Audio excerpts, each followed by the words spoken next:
What is up, fight fans? Welcome back to another episode of the MMAnomaly Show. No filter. This time we got the homie back, T-Piz. T-Piz takes. You know he's taking the Piz, ladies and gentlemen. So in this episode, we have a few things to go over. Obviously, big time in mixed martial arts and just combat sports in general.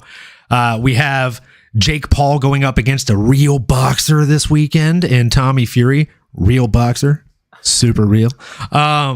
Yeah, that's going to be a great fight. If you didn't check out my last video on that, make sure you check that out for a little bit more detailed analysis on how great of a real boxer Tommy Fury is. We'll also be going over UFC Vegas 70, which has quite a few offerings. It's funny, you know, the main event, Nikita Krylov versus Ryan Spann, which we will talk about a little bit later, it's not the fight that I'm most excited about, and I'm pretty sure you feel the exact same way, right, T? 100%, brother, 100%. First off, hey, thank you for having me back on there. You know, obviously ready to give you guys some of the most degenerate takes that you'll probably ever hear. But you know what? That's the way we got to work it sometimes, you know? And I agree with you. This is actually, and it's funny, we were just saying this off air literally 2 minutes ago, but Uncle Dana been doing a damn good job with making these fights, man. I mean, I know it's the two up top as well, but jeez Louise, it's Mick Maynard and Sean Shelby, man. Mick and Sean Shells, bro. They are carrying it, bro. They got to get that boy Dana off his knees, man, because these guys are doing fantastic work, brother. They're doing a world-class job. You know, and even like we were talking about, looking at this card, bro. I mean, top to bottom, this was actually surprising. One of the ones where I actually looked at, and I really feel like there's a lot of upsets, and I'm sure we can talk a little bit about this later, but there's a lot of opportunity for upsets. There's definitely a lot of room for upsets in this one. Before we get into upsets, I got a question. Yes. What is on this UFC Vegas 70 card? What's the fight that you would say you're most excited for?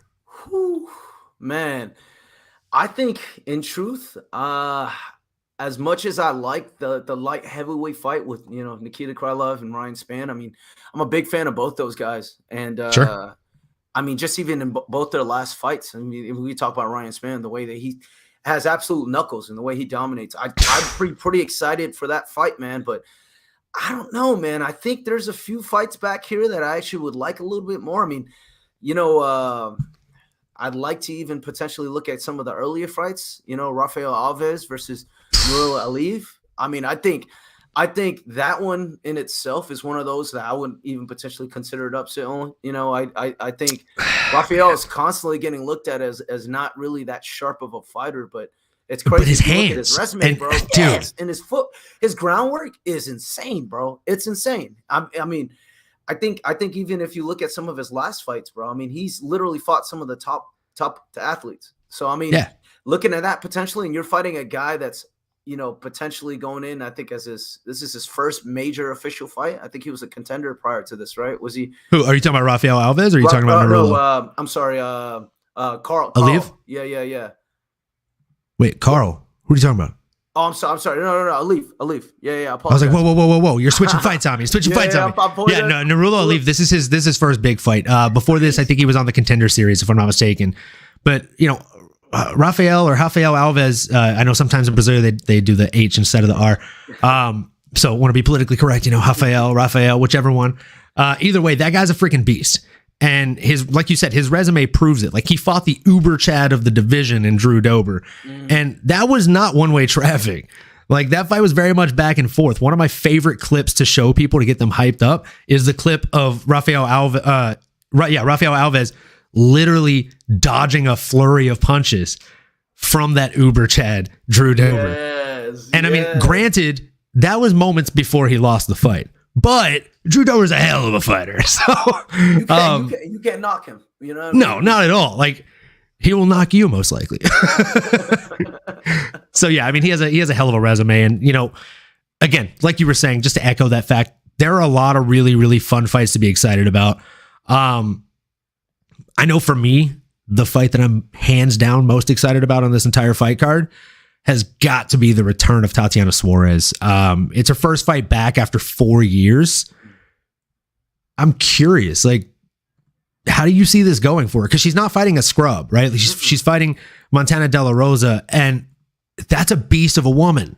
Right. She's really good for the weight class. And we also, something that a lot of people aren't taking into factor is this is not Tatiana's normal weight class. She's going up to flyweight for this fight. So is she going to be as strong and dominant of a wrestler up a weight class? I think that's going to be fun to find out. How do you see that one going? You know, man, I like that analysis too, man. It's going to be a tricky one, to be honest with you. Like you said, I mean, the ring rust potentially of coming in and, you know, not being able to fight in so long. I mean, you know, even a year hiatus is pretty long, right? But I mean, you can have some very common similarities the same way that we can kind of give that analysis to John Jones, right? I mean, is she going to be able to come in and dominate the way that she did in the past? And even with some of her previous fights, bro, I mean, she fought Carla Esparza. I mean, and Carla Esparza ended up going in there and becoming a champ. So, I mean, she ended up fighting some really, really amazing fighters on her way to her undefeated 8-0. And potentially now she's fighting a girl, excuse me, she's fighting a girl that did actually do a fantastic job. And I hate that, you know, sometimes you look at records and, you know, you'll look at it and be like, man, you know, this girl's not that good. But I mean, if you look at the losses that she's had some fantastic fighters. You know, Macy Barber. I mean, I'm just honestly, the biggest one that stands out to me is that Vivian Arroyo one. Yes. Vivian Arroyo is a beast. She is an absolute stunner of a woman. So I don't think that that's a bad loss. And it was a decision. So she went the distance with that woman. She went the distance with Andrea Lee. That was a lot. That was one of her other losses, right? Like her last loss before then was Cynthia Calvillo. And that was way back in 2017. Right. Oh, and before that, she lost to another woman that you may have heard of, Mackenzie Dern, who's a fucking absolute beast. So like, again, like you're saying, her losses aren't bad.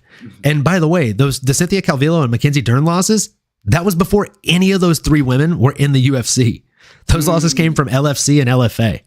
And then she beat Rachel Ostovich. She beat Nadia Kassim. She beat Mayra Bueno Silva, who looked absolutely fantastic, just last Saturday. And she also got that win over Ariane Lipski. So again, a lot of really, really solid wins for her. She's not a scrub, right? And Tatiana Suarez is coming back after 4 years off. That's an extremely long time. Yeah. You know, but like you said, too. Go ahead. Know, I'm sorry to interrupt. You know, it's crazy too. Is if you literally took the fights that Montana De La Rosa has fought and put them in a calendar, I would buy that calendar. I mean, come on, bro. Come on, brother. Mackenzie Dern. I mean, come on, brother. Ariana Lipski. Come on, man. She's fought Rachel. Come on, man. You know, she's fought some absolute stars, at least when they were coming into the fighting game. And like you said, even her losses weren't bad losses. They actually ended up standing to the test of time. These girls ended up becoming, you know, rock stars in the division. So it's not like the people that have beat her like went on to lose or like really like suck after that fight. They went on to have great careers. They're still having great careers. So yeah, I mean, like those losses have aged extremely well. Her stock didn't go down from them. I think what Tatiana would have to be scared about in this potential fight is it's kind of the same thing I would look at with Mackenzie Dern, where Mackenzie's known for her bottom game, right? And Montana De La Rosa is a submission queen. So if you take her down, I mean, hey, that's step one, brother. But if you take her down, what's the potential of you being able to keep her down or her keeping you down? And then now she's moving into a potential armbar. She's moving into a potential choke or a leg, you know, a leg lock. Absolutely. I mean, she's a monster on the bottom. There's a lot of places she can go. She actually said, I don't know if you watched the media day on Wednesday with all the interviews for the fighters, but one of the things that Montana said that stuck out to me was exactly what you just said pretty much. She's like, you know, I get it. She's a really dominant wrestler. Good for her. A lot of the positions that she's really good in, I'm really good in the opposite position. So if she's on top and full guard, I can throw submissions up from my back. I'm really dangerous from my back. So like she was basically saying like, I really think I'm the anti Tatiana Suarez and I'll send her back down to her weight class. So and like you said, 10 pounds is a lot of weight. I'm sorry, but that's a lot of weight, brother. It is, especially when you're fighting at 125 or 115. Like that is a lot of weight. Right. It's not. Or sorry, dude. Yeah. She's fighting at women's flyweight. So yeah, she's fighting at literally 125 and she's used to fighting at 115. When your normal weight is 115 pounds, you're talking about like that's what, like a 8% difference in weight. that's a pretty big fucking difference, man. Let me ask you something. Did she end up saying anything about why she was on her hiatus for 4 years? I know that's a long time. She's been battling a number of injuries, and she was also she was diagnosed with cancer, and she's like just had a string of injuries. She's had a hell of a run, bro. Yeah. Like she's been through the ringer. So it's not like she took a 4-year vacation by any means. Right. She has been off for 4 years of hell. And I think she was supposed to come back in, like, if I'm not mistaken, don't quote me on this, but I think she was supposed to come back in like 2021, and then that got pushed off because another injury happened. So it's been just a very uphill struggle for her to make it back into the octagon. But again, like we were saying earlier, like she beat Carla Esparza and she TKO'd her. She beat Alexa Grasso, who is literally fighting Valentina Shevchenko next. She beat Vivian Pereira. She beat Nina Nunez, Amanda Nunez's wife.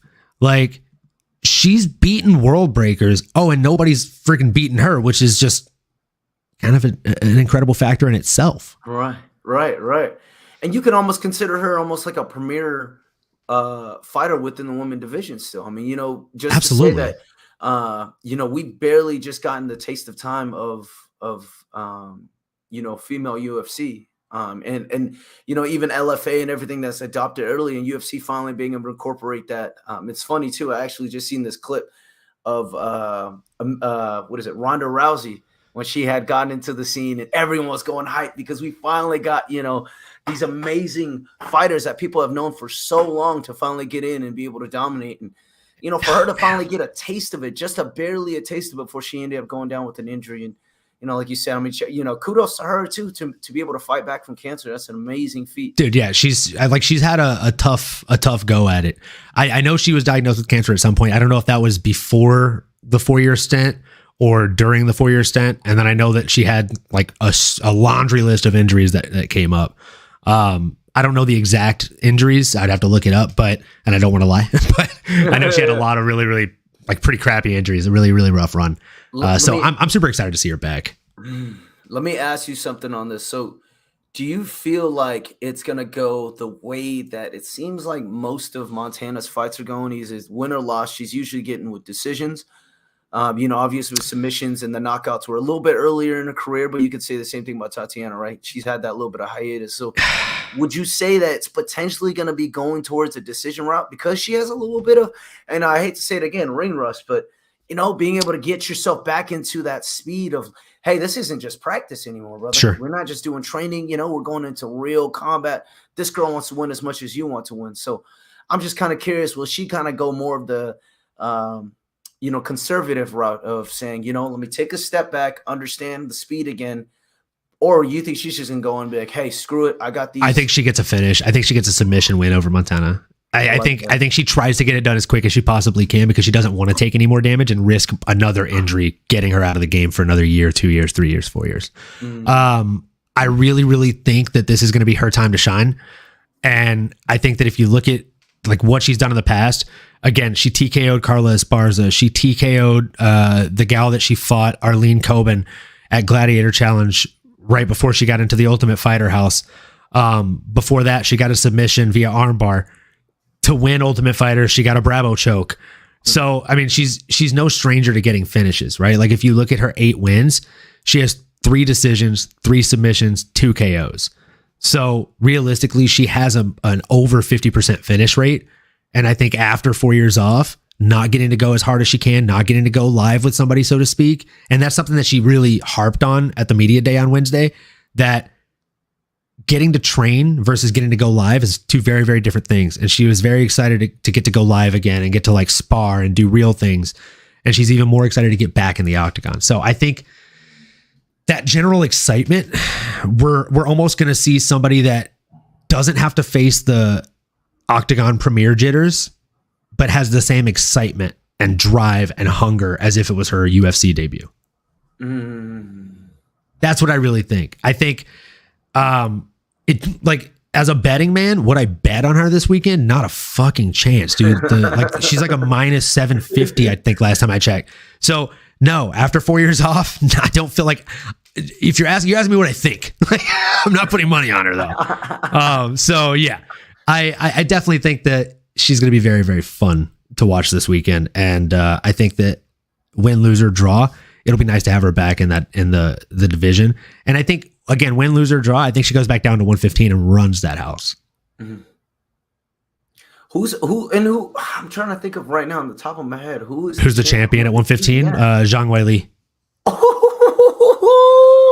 Yeah. Hey, get your jacket on, brother. Oh. Bro, Zhang Weili against a very elite wrestler that also has knockout power and is really big for the division. Oh, bro, sign me up and take my money. I'm buying that pay-per-view. Oh, man. I love it. I love it. I love it. Like, in a heartbeat, that fight makes so much sense. You know what? And I agree with that. Go ahead. No, I'm sorry. I can't agree with more of everything that you said right there. I mean, it's from top to bottom. I think she has the game to be able to come in and dominate. There's a reason, like you said, there's a reason why she's minus 700, right? I mean, yeah, absolutely. She's a buck in the division, and even for her to come up, it's the same. It's kind of funny, right? Like, you would think to come up, they would either respect Montana a little bit more and give her a little bit more of a fighting chance, but that just comes to show you that even the bettors world knows that, hey, you know what? You're also fighting a girl that, though she's taking a little bit of hiatus, she is a dominating fighter within the game. So I'm excited. Absolutely. Yeah. I think it's gonna be a good time for the fans, man. We like, win or lose for her, we're gonna win for sure watching the fight. So without further ado, guys, we could sit here and talk about the whole card for days, but we are gonna get into everybody's favorite part of the show, the Kinda Okay Parlay. And before we jump into that, I'm just gonna play a quick copyright disclaimer, just in case we play any clips or there's anything UFC related that we don't own the rights to.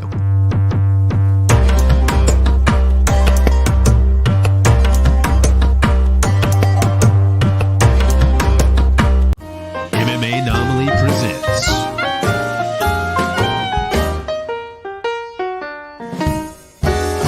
the Kinda Okay Parlay. That's right, ladies and gentlemen, fight fans, boys and girls, whatever you identify as. Hopefully you identify as a gambling fan, because it's time for the Kinda Okay Parlay with Olin, aka MMAnomaly, that's me, and T-Piz.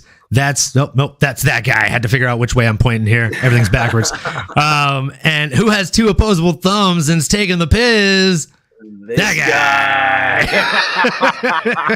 guy. And we have Emiliano, aka Jive Turkey Nano's pick, but he's out to dinner with his lovely aunt. I hope they have a fantastic dinner tonight.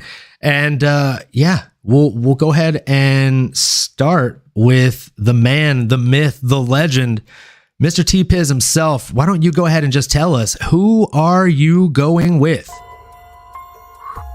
I'm sorry to say, guys, and I know you might not or want to hear this, but let's be honest, I'm 2-0 for a reason going into this nice little show that we've been doing. So I'm gonna have to say the one, the only, Jordan Levitt, the Monkey King, is gonna win. And I say take him on the money line.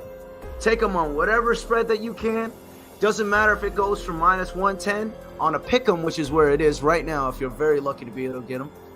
If it's minus 1,000, I would still say take the Monkey King. Why? Because he's going to do the splits. That's right, the splits all over the man this weekend. And I'm sorry to say that, Victor. And I respect you, Victor Martinez, if you're out there. But hey, you're going to get splitted on when you deal with the man, Jordan Levitt. You already know Jordan Levitt. He can split it and he can get it. He's the man, the Monkey King legend, Jordan Levitt. That was an amazing pick. And again, the man, the myth, Jive Turkey Nano is not here today, but his pick is here. And he picked, let's see, who did he pick? He picked Brendan Allen, money line. And that's plus money. That's plus money, ladies and gentlemen. Now, we have to jump into my pick.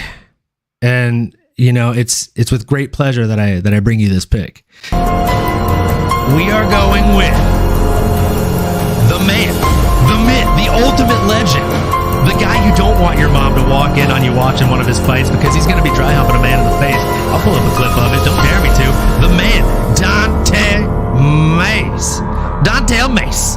He's going to get it done. He is going in there against one Augusto Sakai, and I think he gets it done against Augusto Sakai. Why do I feel that way? Because Augusto Sakai has shown weaknesses in the wrestling department, and Dante Mace was off to a heck of a start in his UFC career up until he ended up fighting one man with a very fun name to say who failed a very bad drug test, Hamdi Abdel Wahab. He failed the drug test, and that fight was overturned, so he actually technically didn't even accrue that loss. So we are taking Dante Mace money line, and we're doing it for all the marbles, ladies and gentlemen. That's the Kinda Okay Parlay. This is it. This is it right here. The Kinda Okay Parlay. Let me just pull it up and throw it up on the screen for you guys. Do we have it? Do we have it? Is this it? Boom. Look at that. There it is. So we got Dontel Mays with the money line plus 115. We got Brendan Allen all in plus 190 money line. And last, but definitely not least, probably the best pick of the night, Jordan the Monkey King Levitt. T-Piz is saying, you can Levitt to me. You know what I'm saying? Because I got the lock of the night, and it's a Levitt. So that's the picks. You might as well stretch your legs and do the splits right now, brother, because Mr. Levitt's going to go and give it to you. He can't do the splits, but he's pretty close.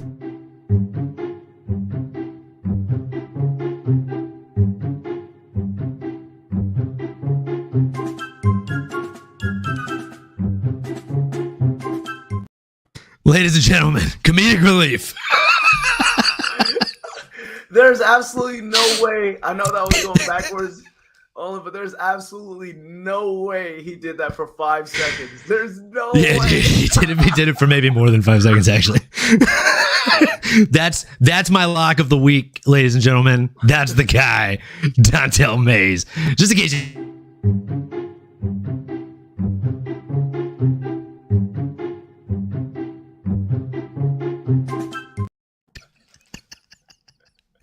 Oh man, it's so good. Oh, it's so good. You know, it's crazy, man. I feel like as much as I like the Monkey King pick that I have, I'm not gonna lie to you. I feel like Dontel Mays is heavily disrespected in this one. I think he's so disrespected. I think he should be at least minus 150, 160 on this one. And I'm not. It should be a pick 'em. It should be a pick 'em. The only reason why I feel like that too, brother, is that as much as I like Augusto Sakai, and the reason why I feel like they're giving a little bit more respect is because he was in the top 15 at some point. You know, he was fighting some stars. He got fed to killers, but he got fed to freaking killers, brother. But hold on, can we talk for a second? Dontel Mays made his fucking debut against Surreal Gone. Come on, man. And that's disrespectful. Bro, and it's crazy to say because if he got heel hooked, I think. Oh, yeah. You know, and it's crazy because if you watch that fight, man, I feel like he did a pretty good job against Cyril Gane. Dude, damn good job. Dude, you know, he went 3 rounds against him. He went 3 rounds against the beast. Almost 3 rounds up until he got heel hooked. And like, I don't know how the judges were going to score that fight before that. It was a pretty close fight. It was good. Yes. So, I mean, yeah. Like, he got Surreal Gone to heel hook him, and Surreal Gane's a kickboxer. So how was that fight going for Surreal Gane? Right. And if you really think about it too, man, it's like, I think he actually is one of those type of fighters, bro, that just, it seems like people don't really respect the type of game he has. Like you said, I mean, even that video, as funny as it seems, Yeah. there's a reason he was on top, right? You know, he has a fantastic ground game. You know, if you try to come wrestler. in, might be able to defend you down. If you're looking a little loose, he'll come in and get you takedown. I mean, you know, I think even with Augusto Sakai, and I want to give Sakai his flowers as well, right? I mean, he's a star Brazilian fighter. He's a beast. He's a beast. Prior to his losses, and it's unfortunate, bro, because he's literally on a 4-fight loss streak. I mean, truth be told, bro, if he loses this one, he's probably going to get cut. But can we talk about who those losses are to? Like Alistair Overeem, Jairzinho Rosenstruck, Tai Tuivasa, Sergey Spivak. Like, we're talking about 4 killers, 4 guys that are literally at the top of the division, other than Alistair Overeem because he's no longer in the UFC. And the thing that worries me the most is the fact that all of those fights were TKOs or KOs. And like the Alistair Overeem one, he took a lot of abuse. It was a fucking 25-minute fight, and it went 26 seconds into the 5th round. So he fought Alistair Overeem for 20 minutes. Jeez. Yeah, that's why he got knocked out in his next 3 fights, ladies and gents. Seriously, like I always tell people, like the chin, the jaw, whatever you want to call it, it's a milk carton. It has an expiration date.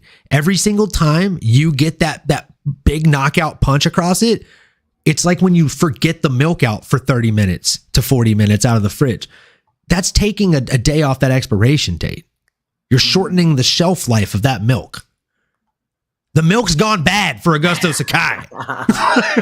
Hey, that's a damn good comparison right there too, Big O. I mean, I truly think that fighters that come in, and it's unfortunate because it does come to show you how much fighters are really trying to fight, because they do understand that the only way they're gonna get paid is to fight, right? And absolutely, it's absolutely sad when you think about, you know, them getting cleaned off, them getting knocked out, but they're like, hey, you know what? I got to get back on my feet to potentially feed my family. I still got to get back out there to fight, and you know, to like you said, to fight 5 total rounds, almost 25 minutes with the star of a guy. I mean, if you looked at also, I mean, even before, when he was fighting him, he was probably a lot different from when he was fighting back in the day. And that you talking about Overeem back in Pride? Steroid body.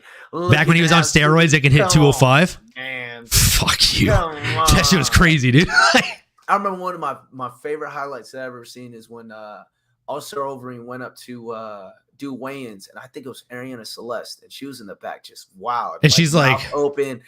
Yeah, like, I remember that one. When he like flexes and he's like jacked as hell. Yes, you can feel the wetness coming off of every female there. I don't even think that they were like turned on. I think they were just gasping because they could feel the radioactive waves coming off of the steroids that were just breathing through him. Like, rumor has it that back in the day, before USADA invented new cups, they had never been able to drug test him because his piss would just melt the cup. They call that man the real acid rain, man. If he wanted to Uberine thunderstorm, man, he just had a piece of the cup, man. But you know, just to go back into it, I truly do think Dontel Mays is one hell of a star, man. I mean, and I agree. It's sad again. I mean, like you said, I mean, in his last couple fights, I mean, Cyril Gane, not a bad loss. You see where he's going next, and I can't wait till we talk about that one. But see where he's going next. Rodrigo Nascimento is actually a buck as well. He's not no bad fighter. Comes in, fights 2 other guys that absolutely are stars, and Josh Parasan and Roque Martinez, and then, like you said, fights Hamdi, and you know that could have went either way as well. I mean, but you know, for him to Hamdi's also a freaking Olympic wrestler. Come on, and he pissed hot. And he's an Olympic wrestler, and he pissed hot. Like, come on, bro. Like, give this guy a fucking break. Give him, like, I'm happy. I'm happy Vegas messed this one up. We'll take it. That's like when they give us plus odds on flyweight unders. Like, we'll take it. Next time I see one of those, that's gonna be my pick for the night. Promise you. But since GC over at the freaking MMA Hour started talking people into doing flyweight unders, now everybody has to suffer because, you know, Vegas is on to us and they're giving us no more plus odds on that shit. Hey, Jen, welcome to the chat. You missed the Kinda Okay Parlay, but we are glad to have you here now. We are actually going to start talking about the real people's main event here. It's the only time I'll say boxing is probably going to perform better than MMA. You know, we're going to talk about the Jake Paul fight here in a little boxing talk segment.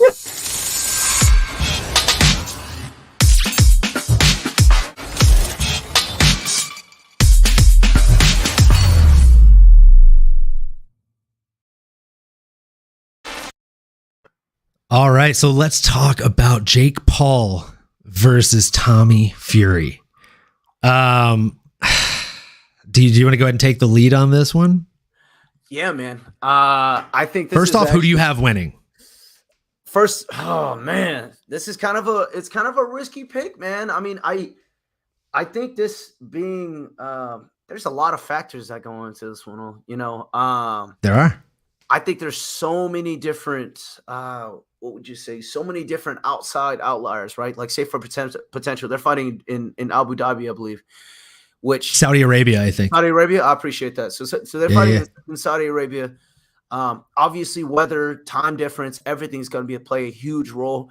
I don't know how long they've been out there. I actually seen, I think it was an Instagram post from Tommy Fury when he came out there in the day after Valentine's Day, I believe. Yeah. So he's been out there for about a week and a half. Come on, brother. I don't know how long it takes for your body to get acclimated to. I think Jake got there before him, if I'm not mistaken. I believe he did. And Jake has been seemingly taking things a lot more seriously than Tommy.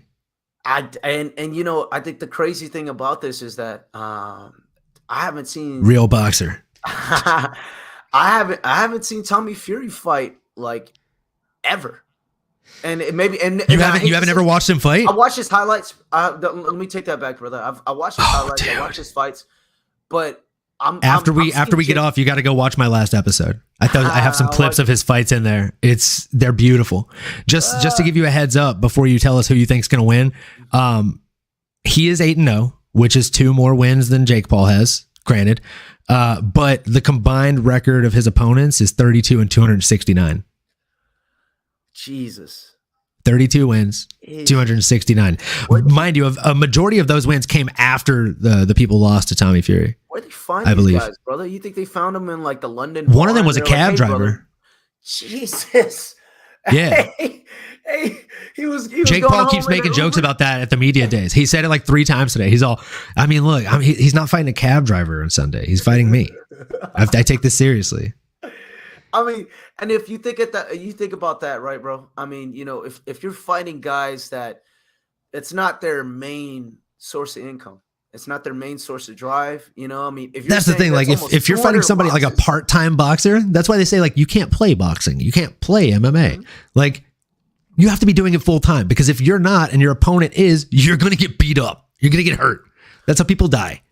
Right next to NFL, I would say the highest chance of brain damage, CT, or anything related is boxing. Boxing, you know what I mean? Absolutely, it's because the standing 10 count rule. Essentially, they're letting homies get concussed, and then they're like, "I'm going to give you 10 seconds to stand up and pretend like you're not concussed, and I'll let you get concussed up to 2 more times each round for 12 rounds."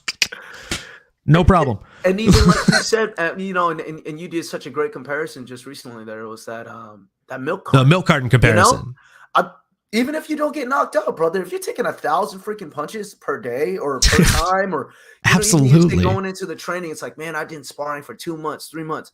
How many of those 2-3 months were you getting swinged on your head? That when you get and also like fight, if you're sparring with people, like, sorry to cut you off, no, please. I was literally talking to my chiropractor this week, and like every time I come in, he calls MMA my form of play. So he's all, have you gotten to engage in your form of play recently? Like, because he's about to work on my back and undo my form of play. So I'm always like, yeah, I'm messing around with my friends, you know? So it's like, cool. And like, you know, we were talking, and he's like, he was telling me that like he was talking to a Brazilian jiu-jitsu guy that he also works on. And that guy was telling him like, yeah, when I'm going with people that are other black belts, I'm not worried. I'm far less worried about getting injured going against another black belt or any of the other black belts than I am going against a white belt just coming in. And it's because those guys don't know their speed. They don't know their timing. They don't know their power or their pressure. Those are the guys that are going to rip something out of joint. Those are the guys that are going to break something or tear like some kind of ligament or cartilage or something. Basically, the same thing can happen when you're sparring and bringing in people. Like, realistically, you don't know who you're sparring. And even if you're a pro, a lot of times, like a lot of these pros don't have the same consistent sparring partners, or at least the same level of sparring partner. Like, to say that Tyson Fury is able to find another person at Tyson Fury's level to spar is laughable. There's nobody at his level. So he's just beating the hell out of people. Or he has people that are coming in that don't know how to go 50% or 25%, and they're throwing bombs at this guy because they eat one of his 10% shots, and they're like, oh, this guy's trying to kill me. No, that he's just way fucking better than you. And that's really 10% for him. That doesn't give you the right to now go injure him before his fight. That's what happens to a lot of MMA guys. That's what happens to a lot of boxers. They get injured before their fight because they're going against people that have an ego. And when it comes to boxing or mixed martial arts or karate or Muay Thai, any kind of combat sport, you have to check your ego at the freaking door, or else you are going to get hurt, or you're going to hurt somebody. Mm-hmm, mm-hmm. And to add up on that too, man, I mean, you know, it's kind of weird, right? Because MMA, I think MMA is one of those, excuse me, MMA is one of those where it's really hard to cheat the number. And what I mean by that is, all right, bro, if we're looking at something and we're saying statistically this guy's 8-0, right? You're like, damn, this guy's a pretty damn good fighter. But like you said, if you read in between the lines and it's like, yo, he's fighting guys where it's who's he 30 fighting? wins and 400 losses, right, brother? Like sooner or later it's gonna be one of those where it's like, all right, man, you're actually really not fighting anybody. Like you're really actually not fighting anyone that sounds like they would be enticing. So I mean, it to me, I think the hard thing about boxing compared to any other sport is that you will get a lot of these people that'll come into a fight. Hey man, this guy's 15-0, right? He's a sharpshooter. He's 15-0, but there's a reason why this guy could be 15-0, right? Like exactly. He could be fighting cab drivers. He could be fighting, man. He could go to, and it's never any like Uber, in between. Brother. It's not like he fought like some good people and some bad people. It's usually like this guy's 15-0. You've got a 50% chance that you're talking to the next fucking Muhammad Ali, Mike Tyson, like world breaker, Roy Jones Jr., or you're talking to a dude that like he's fighting cab drivers and like on his way to the venue, he's like talking to the guy Ubering him there and he's like, dude, I'm going to need somebody to fight in 3 months. You down? Can you start training? Maybe get a record. You can lose 3 fights before then, right? Right. Come on, man. Come on. Just so I'm not your first fight. Like, dude, numbers up. Tommy Fury has 4 KO/TKOs. 4. Man. Okay. Of the 4 people that he has those wins over, they had 2 wins. Between the 4 of them. That's insane. I think, and if you were to go back into it too, man. Sorry, I got to cut in and answer this by Jen right now. 1,000%, Jen. Yeah. If Paul wins, we have to put respect on his name because he finally beat a real boxer. No matter how fake I'm calling him, he is technically a real boxer. And he also has a pretty much fucking royal lineage when it comes to boxing. Yeah. He's of the Fury bloodline. So if he beats Tommy Fury, we got to put some respect on his name. And on top of that, WBC is going to put a ranking on his name. They're going to put him in the top 15 WBC ranking list of the cruiserweight division. Wow. And number what? Like 1 or 2 on that same division? I could be wrong here, but Badu Jack, I believe, is in that same division, and he's the co-main event. So wouldn't it be crazy if after he beats Tommy Fury, they're like, oh, hey, we want you to fight this fucking actual world breaker, Badu Jack. Like if I'm Badu Jack and I win my fight and I know that those guys are fighting afterwards, I'm literally saying, give me the winner of Tommy Fury versus Jake Paul. Let me knock them back out of the rankings because that's money. That's more money than Badu Jack will have ever made in his entire career. And if he's as good as I think he is, that should be a fucking just a walk in the park for that guy. Right. That should be an absolute barn burner, right? But what if it's not?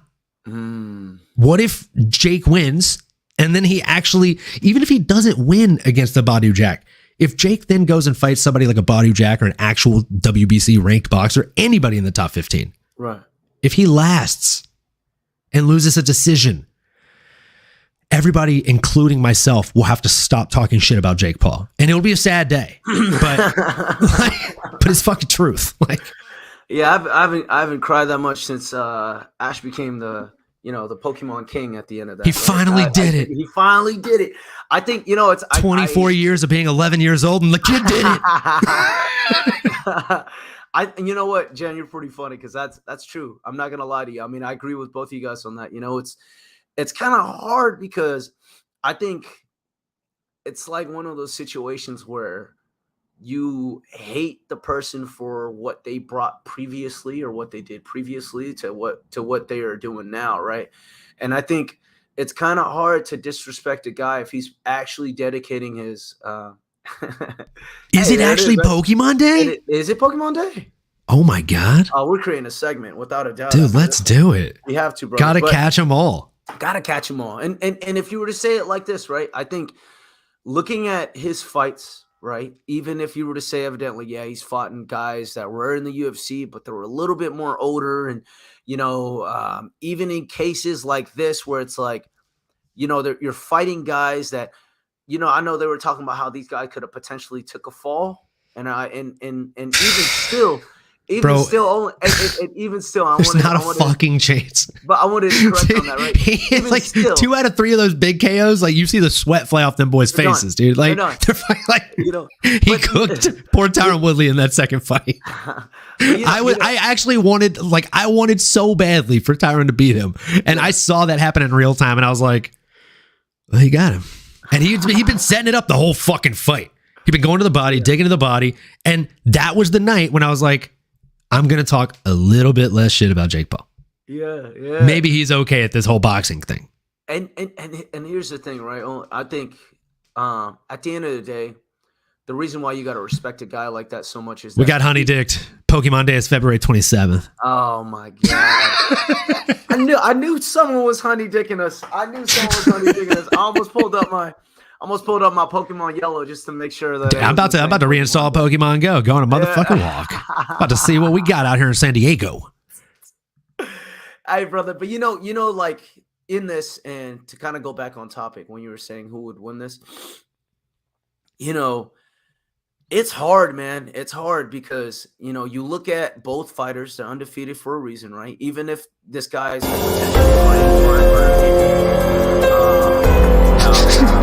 love it. I would hate to say this because I feel like the way I look at it is almost the way that I think John Jones has more to lose. And I think in this potential fight, I think Jake Paul has more to lose. Actually, yes, I think 100%. I think a lot more people are hating on Jake Paul. A lot more people are hoping that this guy loses. And like you said, he's probably going to lose. On the contrary, Tommy Paul is one of those guys.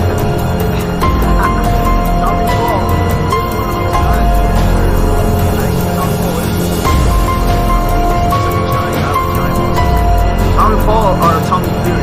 You're saying Tommy. I was about to say, you said Tommy Paul like 5 times. Get together.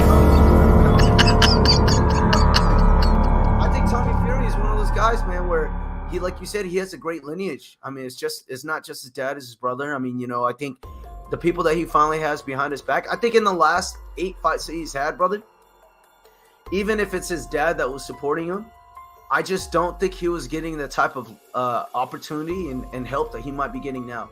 So I think in this fight, you're going to see a lot more sharper fighter. I think he looks more determined. Like I said, I think it's Jake Paul's one to lose. So I'd hate to say it, you know. I mean, I think Jake Paul is favored for a reason, but I'm have to go with the upset on this one, brother. I'll say this. I think Tommy Fury will knock out Jake Paul more than Jake Paul will knock out Tommy Fury. All right, and I think if it goes decision, then I think easily, Jake Paul is going to be able to say that he's did more damage. But if it goes to a knockout opportunity, it's Tommy Fury 100%. So I'll say, because I kind of gave you both sides, I'll say Tommy Fury on this one. You're saying Tommy Fury in this? I will. I have to. And the only reason why is because that's incredible. I'm sorry, bro. The only reason why, ladies and gentlemen, we'll be right back with you after this commercial break.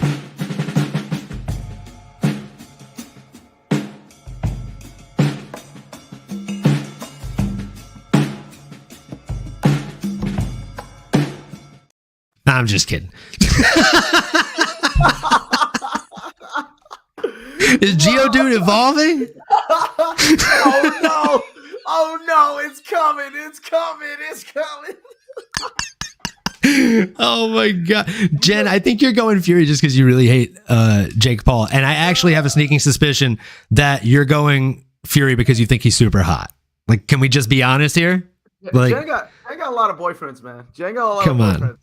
I could see. No. She doesn't have a lot of boyfriends. She has like husbands, baby daddies. Like, dude, no drama. Boyfriends are drama. She's sophisticated. She has baby daddies and husbands, future husbands.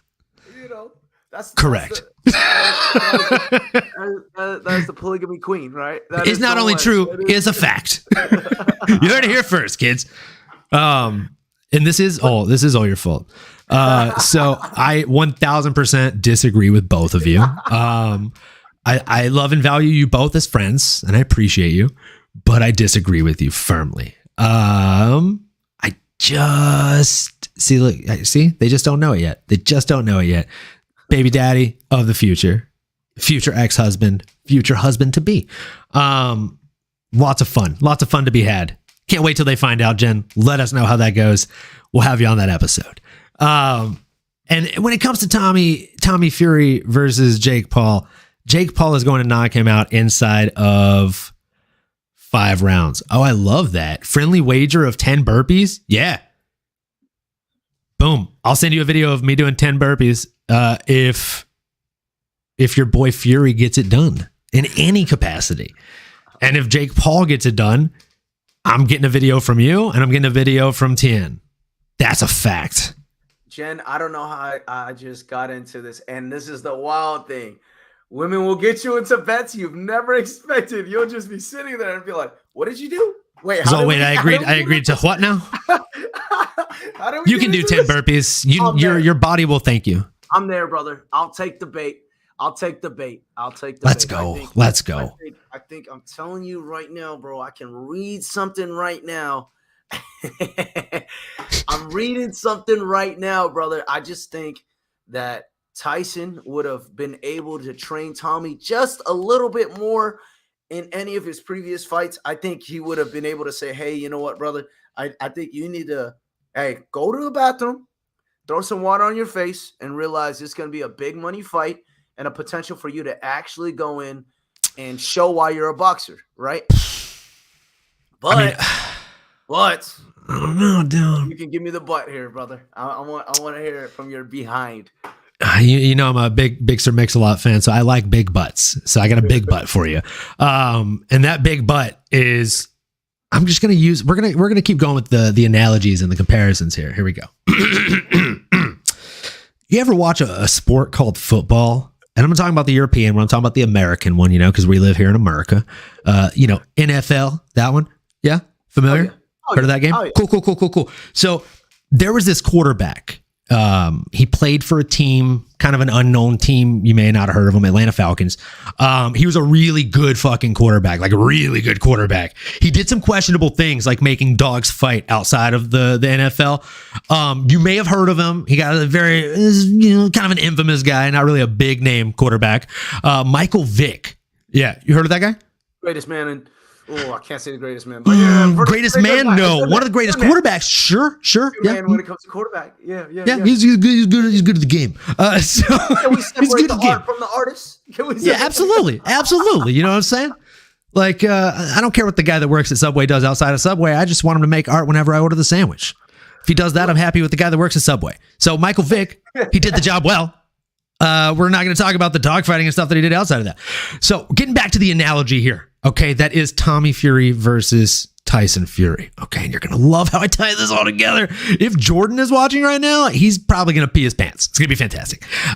So here we go. This little unknown quarterback you might not have heard of, Michael Vick. Yeah, he had a cousin that played in the NFL. Yeah, crazy. His cousin was a starting quarterback for the New Orleans Saints, rival team of the Atlanta Falcons. Little unknown thing you may not know. And it turns out that Michael Vick got all the fucking talent in the entire family gene pool. And Aaron Brooks got none of it. He sucked super bad. You can look up his accuracy. You can look up everything he ever did for the Saints, or rather the lack thereof, because he didn't do a whole fucking lot.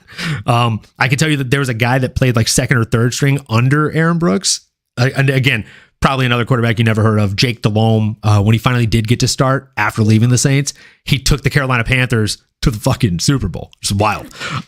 So sorry, I don't watch NFL, so I could be wrong. It's not my sport. But again, Aaron Brooks had zero talent as a quarterback. But Michael Vick, even though he did the most questionable shit outside of the NFL, it's still hard not to be like, yeah, put some respect on his name. That guy's a fucking beast. So the fact that Tommy's last name is Fury, I'm going to be honest, it's like a foot fetish. It doesn't really do a whole lot for me. If that's your bit, I'm not here to judge you for it. Right? This is a safe zone. The judgment-free zone. If Fury is what gets you going, that's dope. But, you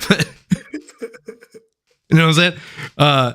Jake Paul is the name Paul in his name. Paul is one of my favorite characters on Tekken, so you know what I mean? That gets me going. I'm happy. I'm ready for it. Let's go, dude. I'm sorry. I thought we were talking about shit that didn't matter.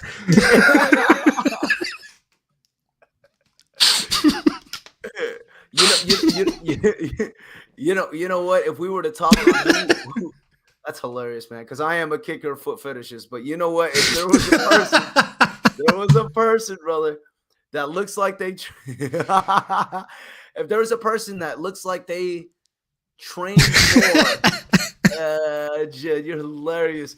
Here's the one thing, Jen. You can't kick me out of a gamble. Once you lock me in, I'm in.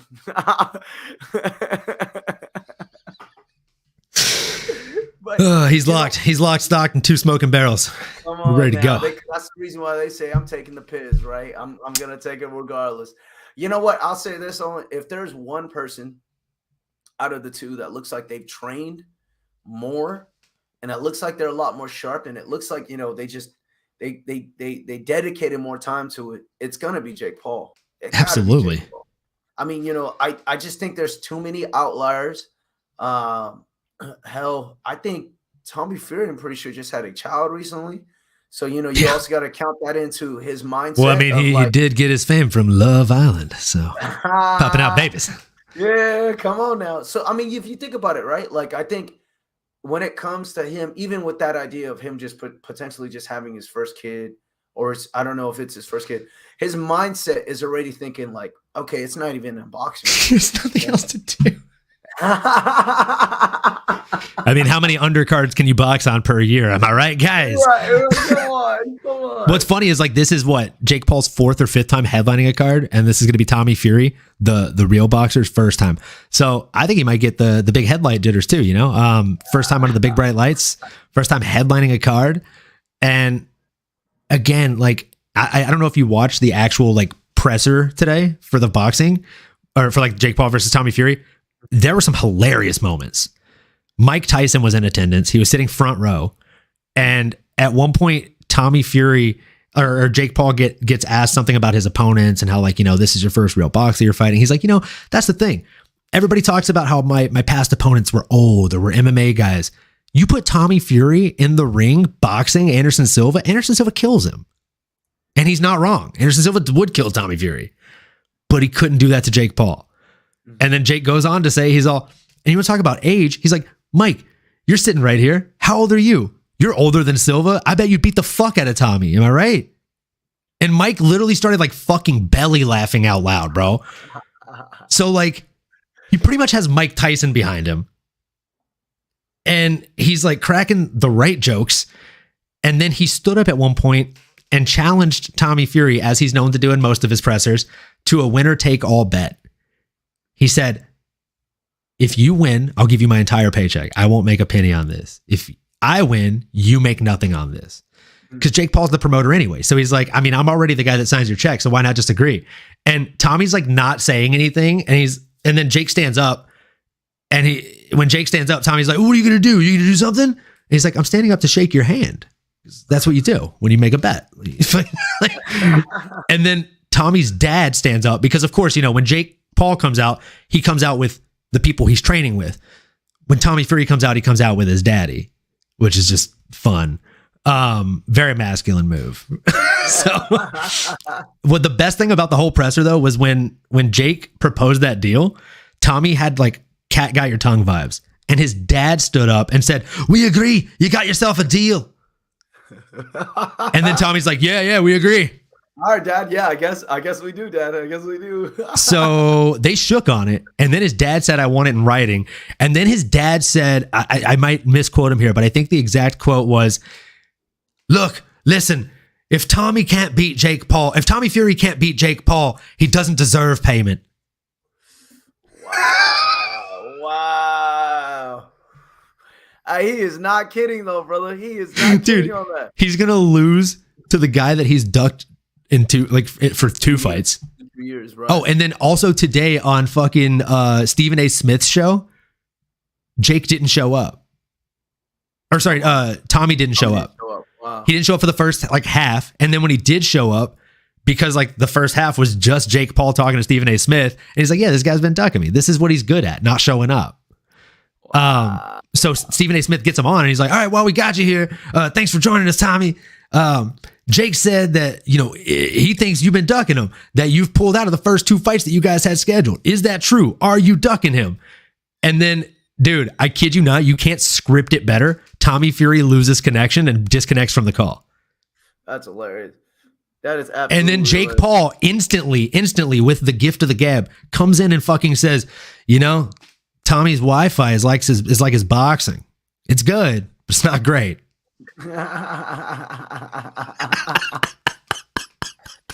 He's getting sharp, man. That guy's getting sharp.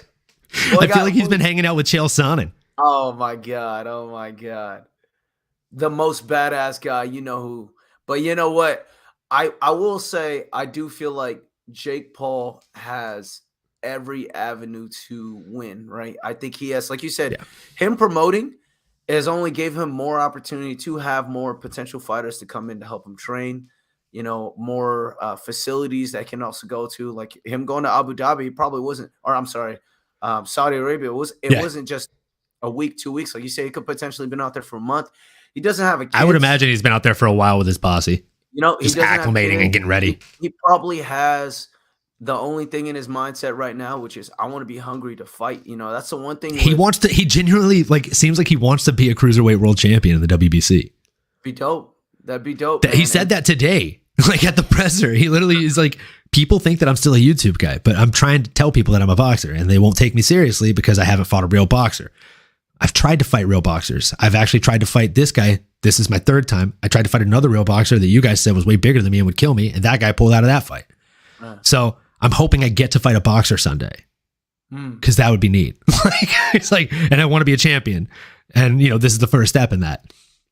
Again, I think it's kind of like with, like, I used to say this about Conor McGregor, because I hate Conor McGregor. Like, I probably hate Conor more than most people, you know. But the worst thing about Conor McGregor, especially back when he was at featherweight, is how fucking good he was. Right. He's so good. That boy was the boogeyman, bro. He was terrifying. The boogeyman, bro. Yeah. I mean, what he did to Jose Aldo was one of those where I was just like, all right, bro, he psychologically fucked this guy so much, brother. That is, he got inside his head, made him rush in, and just destroyed him. Destroyed him. And then when he came in to actually try to fight his game plan, he just couldn't do it. Yeah, like Jen said, I mean, that was when you got the hungry Conor, when he was, you know, prior to getting the money, prior to getting the kids or having kids. I think that was when he was completely hungry. This is when he wanted to go out and chase for the belts. And that's the reason when he did win the belts. That's why he had the great interview or post interview just saying, I like to thank absolutely nobody. Because, I mean, he didn't need to thank anybody at that point, brother. He came in, dominated when they needed a star fighter, and they got one, you know, and that's the reason why Dana was on his knees for this guy. I mean, this guy was an absolute star, you know. So, I mean, even with Jake Paul, and, you know, me and Jen kind of agreeing with this on it. As much as we'd like to hate Jake Paul, brother, the amount of attention he's brought to boxing is insane. Just to think what he was able to bring out to people that has never watched a single day of fighting. And now I got people that are literally saying, hey, are you watching the Jake Paul fight this week? Yeah, you know? Exactly. Like, damn, he crazy. Is to boxing what Conor McGregor was to MMA. He's a resurgence in the sport. And I'm glad on that, brother, because the one thing that I hate about boxing, bro, is that if you take this, and Emiliano made a great point a couple weeks back when we were talking about this, is that you don't get those big fights anymore, man. You never get those big fights, right? You don't get those fucking Frazier versus Ali. You don't get those, like, you know, like Mike Tyson versus the next buck in the. You don't get boxing matches that make you feel the hype that any Mike Tyson fight or a Roy Jones Jr. fight or a Prince Nassim fight would make you feel. Yeah, like, when you would see those guys on the marquee, you'd be like, let's go, dude. I don't care about any other fight on the card. I'm watching. Like, it didn't matter if there were any, like, even if it was a one fight fucking card, you were going to buy it. You were going to tune in. Or you and the homies were going to be like, all right, I got 5 on it. I got 10 on it. Like, everybody's banding together to watch it, right? Like, those were the fights. And, like, to your point, like, the craziest thing about Jake Paul is, like, again, he reminds me of Conor McGregor in the fact that he's a resurgence to boxing the way Conor was to MMA. But the scariest thing, and I posted this in the chat, is he's always had money to an extent. He's never lived poor. He's never lived broke or struggling, from what I've heard or seen. And if I'm wrong, sorry, Jake, but he seems pretty fucking well off. He doesn't seem like he needs to do this for the money. He seems like he has an endless stream of revenue coming in already, and his brother and everything else. So the fact that he's getting this much better at this kind of rate, at this velocity, is terrifying, because the age-old quote is, it's hard to get out and train when you're waking up in the silk robes, right? Dude, like I think it was Marvelous Marvin Hagler that said that. I could be wrong, but I'm pretty sure it was him that said that. But again, it's a fantastic quote. And it's the case of Conor McGregor. It's hard. It's the reason he's lost so many fights in the last 5-6 years, because he has had silk robes and he didn't always have that. Somebody like Jake Paul is terrifying because they always had silk robes. The only reason they got in here is to tell you that they did it. He's 6 fights in. He's already fought MMA legends. He's beyond the point of, oh, I'm doing this to prove to people I can do this. At this point, he's got that fire that's lit inside of him, and it shows that he's fucking starving. He's not even hungry. He's starving. And he's only doing it for legacy and for namesake. And it is like he has something to prove. But again, it seems like, in my opinion, he's taken it from, I need to prove these people wrong, to I need to prove myself right. And that's a scary fucking thing. I love it. That. Really is. I love that. No, I love that, brother. I love that. I can't agree more with on. I mean, I literally cannot. I don't even like Jake Paul, but I tune into his fights because it's compelling. He's a guy that's been doing this for like 4 years, 5 years, right? Hide like, your head. Hide your head. This is why I'm in sales. I convince people things. No, but seriously, like it is facts. Like he's only done this for a handful of years, and imagine he goes out there and beats Tommy Fury, who's like, this is something I've done my whole life. Right. Dude, you're building yourself up for the biggest downfall possible. Right. What happens when you lose, right? That's what I'm saying. Like, he literally is saying, like, this is going to be an easy fight for me. This is going to be the easiest fight I've ever had. I think it's the opposite. I've been telling, like, my friends that ask me that don't know combat sports, they're like, dude, do you think Jake has a chance against Tommy? I literally tell them, you should rephrase that question. Like, you should be asking me, do you think Tommy has a chance against Jake? Right, right. Jake has far more ways to victory. He can knock him out. He can beat him in the distance. I think the biggest things that Tommy has going for him is he does have knockout power. He's got strong arms, but he also throws his punches with his arms, not his hips. That's not something a boxer usually does. He wastes a lot of energy. He wings his punches. He throws way on the outside when he's throwing his hooks. He's like a rock'em sock'em robot. Like he doesn't like actually torque in and turn. Right. Yeah, he doesn't keep things tight at all. Like if you go back, you'll watch some of his clips and you'll be like, "Oh, dude, shit, I'm gonna do burpees."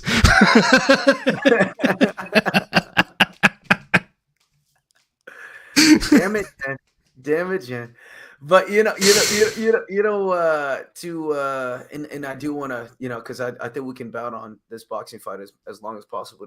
I agree with you. Kind of transition this back to the UFC route as well, right? Yeah, what do you got? We kind of got a little bit of this analysis on both the Jake Paul and Tommy Fury, and obviously this upcoming weekend too, we got a pretty solid ballot of star fighters as well. Kind of coming into it. I mean, even the 3 main event fights that we were talking about. I mean, we obviously already talked about Augusto Sakai and Don'Tale Mayes. I'm sorry. We kind of talked about it briefly, bro, but Andre Muniz and Brendan Allen. Yeah, man. And a kind of transition. I hate to transition it off. No, you're good. You're good. To even kind of bring up the same type of. We already had a whole discussion on Tatiana. Khabib, Khabib. You already know I'm excited for that one. I cannot wait for Suarez. I can't wait. Okay, who do you have? Muniz or Allen, and how do you see it going down? You think it's a knockout? You think it's a sub? That's a damn good question, brother. That's a damn good question. For me, if I was to look back into it, or if I'm gonna look into it, I'm sorry. One of those things where it's just like when you get so used to something. Say, for example, if you get in and you knock out one guy. You get into the next one, or a girl, and you get into the next one, you knock out that person too. You're gonna be thinking, man, I got these fucking knuckles, and I can knock anybody right? out. Yeah. Thing about Andre is that he's had nothing but submissions. It seems like, bro, this guy. He probably has that almost invincibility feeling of like, I can probably sub anybody I get on the ground with. Brother, I get you on the floor. I'm Charles Oliveira. You're fucked. I mean, he has 15 submissions out of 23 wins. That's pretty fucking sound. You know, and I think right there in that sense, brother, that's the scariest part about it, right? Because Sure. Mr. All-In Allen, as much as I like him, and I do like this guy a lot, But the only way I could see this guy winning, man, is decision. And that's wearing this guy on the cage, brother, grappling with him, wearing him on the cage, just draining this guy out, trying to take a takedown, but being very hesitant for this guy's ground game. But at the same time, you know, like you're not seeing a lot of, I mean, you do see submissions coming out of Allen, but it's only as of recent when this guy slowly started getting hungry for it. But I mean, Allen has 11 submissions, bro. I mean, I'm gonna have to ask you to slow the fuck down there, bud. He's got 4 less submissions than your boy Muniz. And let me just play devil's advocate here, devil's avocado, as Michael Bisping likes to call it. And let me just ask you 2 questions. You only get 1 fucking word answers, okay?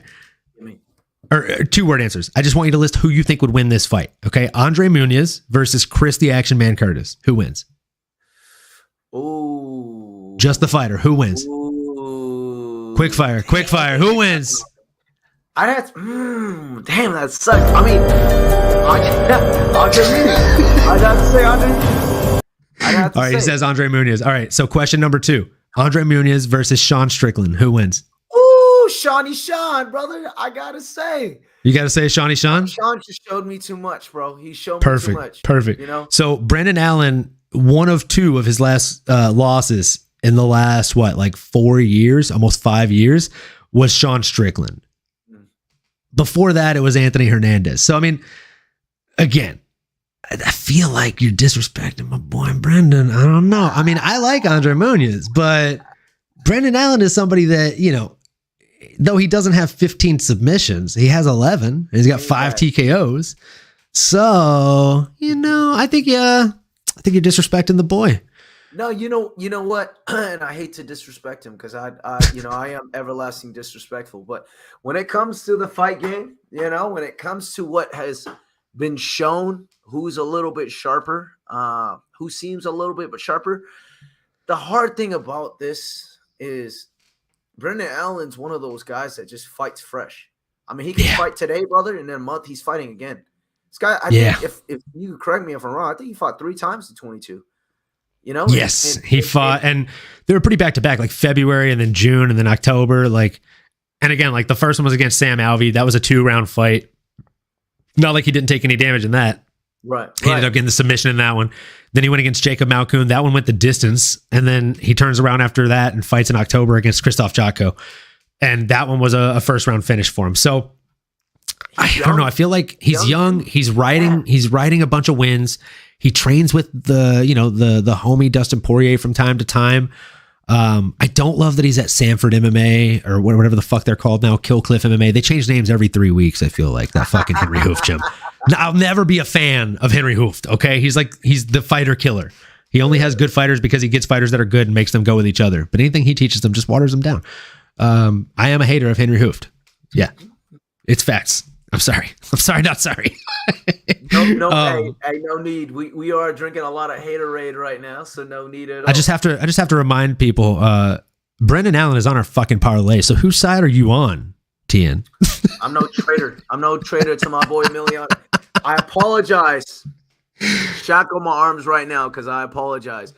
I'm not saying Andre is going to win here. I think if Andre does end up winning, it would be on a potential fuck up from Brendan Allen. I think Brendan has every opportunity to win on this one. Truth be told, and I did want to talk to you briefly about this a little bit later, in terms of, you know, who might have the best upset. I mean, there's not a lot of heavy upsets. The only one I think that's pretty heated in terms of the spread wise is Tatiana versus, you know, Montana. But prior to that, brother, I mean, everything is within the plus 200, plus 150, plus 175 range. So the way I look at those fights, when it's under 200, it's any single Sunday. Oh, it's anybody's game. Any single Saturday, I guess. You know, I mean, it comes to whoever is coming sharp at that time, and whoever looks like they want to win, man. And I think, like you said, I mean, Brendan Allen, he's a young buck, bro. Being 27 and having almost 25 fights. Yeah, he's an absolute beast. And when you look at Andre Muniz, bro, this guy's literally started fighting since 2009. You know what I mean? So he's had a lot of actually, fights. dude, Brendan Allen has had 25 fights. He's actually had 30. He had 5 amateur fights. He went 5-0 in his amateur career too. And that's crazy. He's incredible, dude. He's a beast, and he's so young. And if you look at that, right, those 5 fights that he had in his amateur all in 1 year. Yeah. This guy was fighting like he was ready. He was hungry. Yeah. He was hungry. And the sad part about losing, bro, is that you take a step back, and sometimes you don't think that you can get back to the mountaintop, right? So, like, absolutely, for him to lose against Sean Strickland, not a bad loss. For him to lose against Chris Curtis, not a bad loss. You know, I think he's fighting Gastelum next. You know, I think when it comes to, you know, waking back up, you know, I mean, he fought those 2 fights that he had lost was TKO.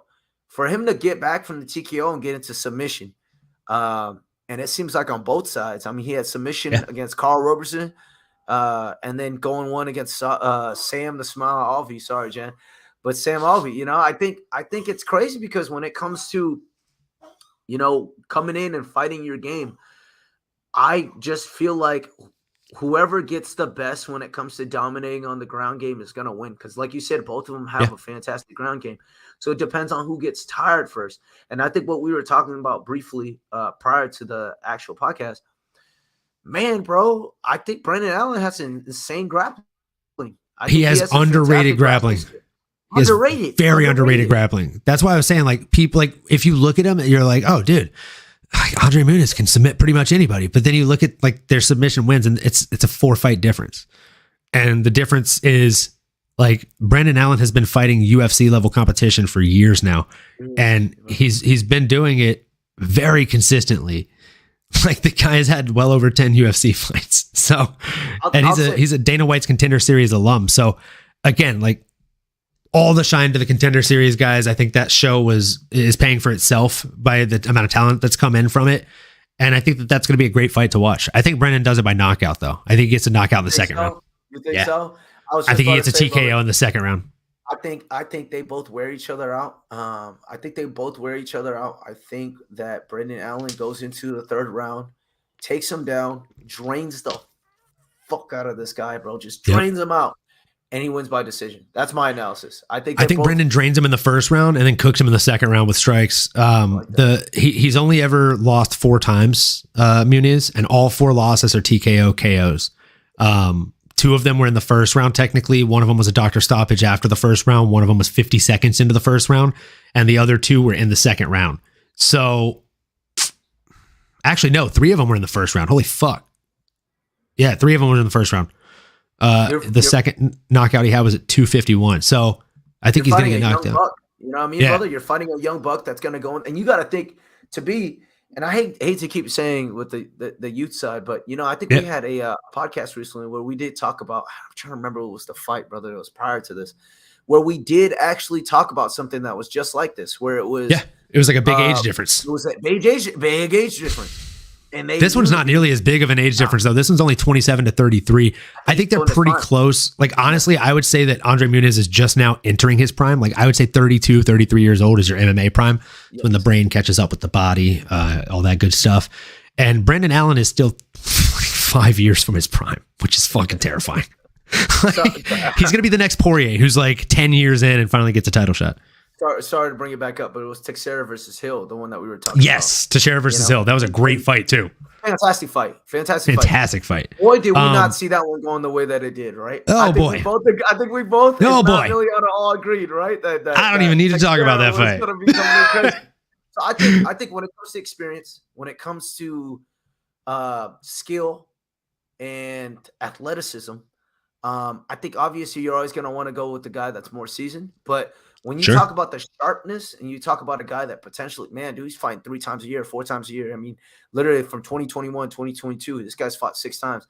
I think it just comes to show you, bro, this guy is literally going to come in and he's going to be wanting to rock. So I think, like you said, I think if it goes to a potential where we're thinking the difference, I do think that he's going to go in there and knock him clean. I truly believe that, Brendan Allen. And like you said, if it was Andre's only lost 3-4 times, and every single time is first round knockout, we're going to make it 5. You know, we might see the 5th one coming into this one. Yeah. Man, same night as Shogun. That was tough. Dude, watching that Shogun fight made me just die inside a little bit. That was horrible to watch. Not even gonna lie to you. There was no part of me that enjoyed that fight. You know what hurt me too, brother? And I texted you about this. Fedor's retirement. Oh man, bro. Did I get sad about Fedor, bro? Man, I cried. I cried a little bit. Not gonna lie to you. Not gonna lie to you. Grown men cried that night. Grown men cried that night. Absolutely. Damn. But for what you were saying, I agree with you, and I agree with Emiliano on this too, man. I think Brendan Allen is the one guy that is the X factor that Andre hasn't seen yet. And like you said, Brendan Allen hasn't fought no one but stars. He literally has fought in bucks, and everyone that he's lost to, it seems like these guys have been really damn good fighters. So damn good fighters. I see it going that way. I definitely see it going that way. I think Brendan Allen gets it done. Just in case anybody did miss the Kinda Okay Parlay, let me just throw it up here real quick. So we have a 3-pick parlay as usual. The total odds end up being plus 1065. We got Jordan Levitt locking it down with the money line to start us off strong, minus 115, picked by yours truly, T-Piz, taking the Piz in. And then we got Mr. Dontel Mays coming in, not having to go against a guy who pisses radioactively and is a ex-Olympic wrestler. And he's going to hopefully beat the brakes off Augusto Sakai. No disrespect to Augusto Sakai. You've done your part. But it's time. It's time for Mr. Dontel Mays to shine. Plus 115, coming in hot. And then Mr. Jive Turkey Nano himself, he's probably moving into the dessert course right now with that dinner date with Ant. And he picked Brendan all in Allen. And just like Jive Turkey Nano, we are all in on Mr. Brendan Allen. He's the plus 190 money line. Again, minus 115, plus 115, plus 190, bringing us in at plus 1065. That is 15 whole dollar hairs to return $174.85 whole cents. So this is the Kinda Okay Parlay. It is not the perfect parlay. It's not the best parlay in the whole damn world, but it is the Kinda Okay Parlay, and we're hoping it takes us there one day. As always, thank you guys for tuning in. We definitely appreciate it. We love you all very much. And we will see you Sunday for the recap episode. We should be back here with Mr. T-Piz himself. Wait, there we go. There he is. Hey, that guy. There he is. Pointing fingers. I'll get better at that. I got to remember it's the wrong way for me, so the opposite way. So yeah, Mr. T-Piz is going to be here on Sunday. So is Jive Turkey. Unless the ant needs him for a breakfast, you know what I'm saying? But either way, we should be here 10 a.m. ready to go, ripping and roaring, whether we're right or wrong, and just here for the good times and the laughs with you guys. So thanks again. T-Piz, anything you want to shout out before we go? Yeah. I mean, hey, shouts out to all the fighters this weekend. That's going to be, giving us an absolute barn burner of a fights. Truth be told, man, I don't see a lot of these going decision, and I pray it doesn't. If it does, I'm hoping technicality. But truth be told, I don't see any of these going decision. I mean, running it all the way through, and even I'm sorry we didn't get a chance to fully talk about the Krylov versus Spann, but we both kind of agreed on. That's not the people's main event. I love it. The people's main event. You might want to tune into boxing this weekend because you know what we are doing. You already know what it is. Yeah. Tommy Paul. Is that what you're calling him? Tommy Paul? Tommy Paul. Jake Fury and Tommy Paul. They're going to get it on. Getting it on this weekend. You know what? Hey, bless everyone that's able to watch this. We appreciate you so much. And thank you again to the Big O. Thank you for MMAnomaly. And thank you to Jen as well for being able to chime in with us for live. And we appreciate everyone that's going to be able to listen to. Thank you again. We'll see you on Sunday. Thanks again. Big shout out to Jen for being the homie in the chat. We always appreciate the energy that you bring and you just tuning in. We love it. So thanks again, guys and gals. We will see you on Sunday, and then make sure you tune in next week as well. We'll be doing a special episode with myself and Mrs. MMA Casual herself, Hannah Rose. Kind of a big deal over on MMA Twitter. If you're not following her there, make sure you do that too. Thanks again, Tien. We will see you on Sunday morning, and thanks to the fans and the supporters. We love you all very much. Till next time.